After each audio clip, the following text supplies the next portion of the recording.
Waouh! Coucou les petits angoissés! Bienvenue dans ces nouvelles histoires courtes. C'est parti, on commence avec la première histoire. Paul Slocum, 43 ans, professeur de mathématiques au Marlborough College, dans le Wiltshire, au Royaume-Uni, surveille une épreuve du baccalauréat lorsqu'une chape d'ennui s'abat sur ses épaules. 2 heures le séparent encore de la fin de l'examen et du déjeuner. Paul a néanmoins le loisir de jauger sournoisement la poignée de jolies lycéennes qui s'excriment à résoudre problèmes et équations.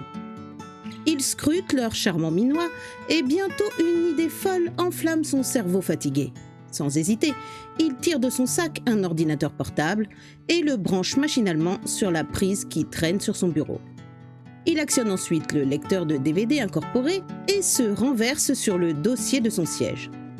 L'effet est radical, l'ennui s'envole comme par magie et l'apparition des premières images. Absorbé par le spectacle, Paul Slocum ne remarque pas qu'une stupeur muette s'empare peu à peu des élèves.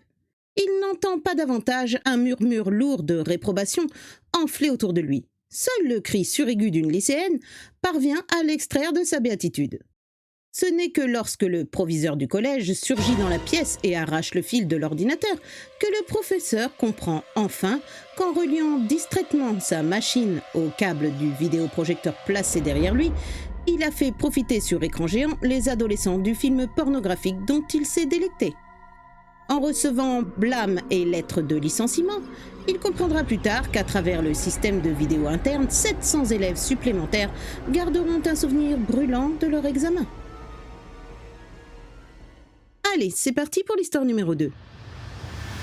Depuis qu'elle a rénové la gamme de ses produits hygiéniques, la très respectable chaîne suisse de supermarchés Migros a enregistré de la part de sa clientèle musulmane une avalanche de plaintes. Des consommateurs furieux criant au blasphème ont restitué aux caissières leurs rouleaux de papiers hygiéniques. Promptement alertés, les directeurs des magasins ont examiné à la loupe les produits incriminés pour savoir quelle pouvait être la cause d'une telle indignation. Ne trouvant rien de suspect, ils ont demandé aux plaignants de s'expliquer. En déroulant les rouleaux, quelques consommateurs ont cru pouvoir lire en transparence et en arabe le mot Allah. Après enquête, la direction du groupe a fini par percer le mystère. Les symboles des différents signes du zodiaque étaient imprimés en filigrane sur le papier hygiénique. Or, le symbole du signe de la Vierge, 3 traits verticaux, observés à l'envers, ressemble à la graphie stylisée du nom de Dieu en langue arabe. Fort de cette constatation, Migros a aussitôt retiré les 16 200 rouleaux mis en vente dans ses magasins et a présenté ses excuses aux organisations islamiques de la Confédération helvétique. Allez, c'est parti pour l'histoire numéro 3. Recroquevillé dans la cellule d'une prison de Toulouse, Roger Garcia rumine le plan d'évasion qu'il a minutieusement échafaudé. S'il se déroule comme prévu, il abrégera de 27 ans la durée de sa peine. Le détenu, qui a scié le bois autour de la serrure de sa porte, prévoit de se glisser la nuit hors de sa cellule, de bondir sur le gardien, de s'emparer de ses clés et de s'enfuir. Mais un fâcheux contretemps perturbe son projet. La serrure expirante tombe aux pieds du surveillant qui fait sa ronde.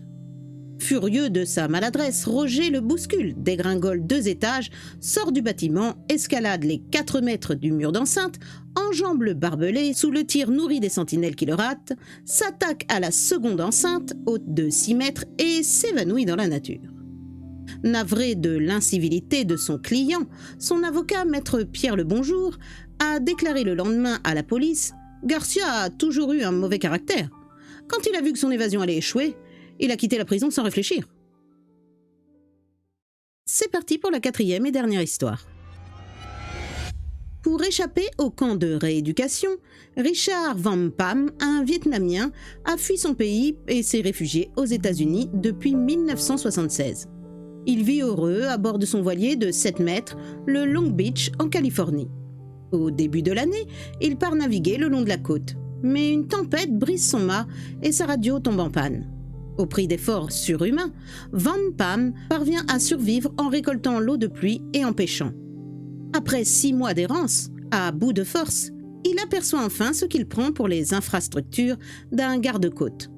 En désespoir de cause, il met le feu à son voilier pour signaler sa présence, puis s'évanouit sous l'effet conjugué de la fatigue et de l'émotion. Quand il reprend connaissance, Van Pam constate avec effroi que le navire qu'il a recueilli à son bord est un patrouilleur de la marine vietnamienne et qu'il fait route vers le pays qu'il a quitté à ses risques et périls 26 ans plus tôt. Voilà, c'est la fin de ces petites histoires courtes. Comme d'habitude, on se retrouve très bientôt pour de nouvelles histoires. À bientôt les petits angoissés!